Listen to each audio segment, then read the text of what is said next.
বন্ধুরা সবাইকে স্বাগতম আরো একটি নতুন ব্লগ ভিডিওতে। দেখতে পাচ্ছ এখানে যে ককশেটগুলো রয়েছে, এই ককশেটগুলো দিয়ে আমাদের সরস্বতী পুজোর মন্দির ডিজাইন করা হবে। ডিজাইনগুলো কেটে নেওয়ার পরে আবারও ফুল দাগানো হবে, তারপরে সেই ফুলগুলো কাটা হবে, কাটার পর রং করা হবে এবং তারপরে আমাদের মন্দির ডিজাইন করা হবে। আমরা প্রত্যেকবার নতুন নতুন ডিজাইন করে থাকি আমাদের এই সরস্বতী পুজোতে। তো এবার আমরা ডিজাইন করতেছি ককশেট দিয়ে, এবং এই ককশেটগুলো আমি নিজেই ডিজাইন করতেছি এবং নিজেই কাটতেছি, এবং আমার সাথে আমার সব ভাইরা আছে যারা আমাকে হেল্প করতেছে।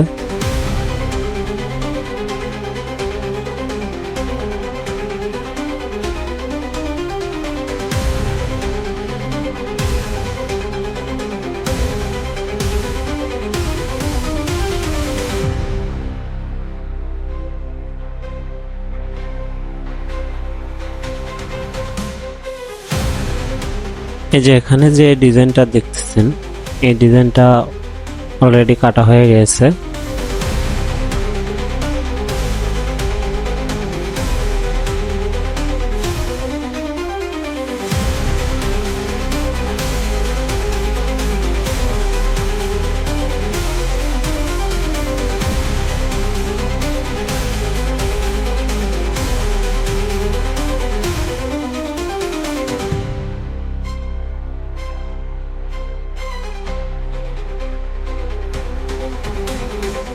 এখানে দেখতে পাচ্ছ যে এই সমস্ত ডিজাইন আমাদের কাটা শেষ, এখন শুধু রং করা বাকি আছে। তো এই রং করাও হবে, আপনারা সাথে থাকুন। এই যে সুন্দর সুন্দর ডিজাইন কাটা হয়েছে, এগুলো ডিজাইন করতে অনেক সময় লেগেছে। আপনাদের সময় নষ্ট না করার জন্য আমরা ভিডিওতে স্কিপ করে দিয়েছি।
দেখতে পাচ্ছ এখানে আমাদের সরস্বতী পূজার কাজ চলতেছে, আর এই হলো আমাদের মন্দির যেখানে সাজানো হবে।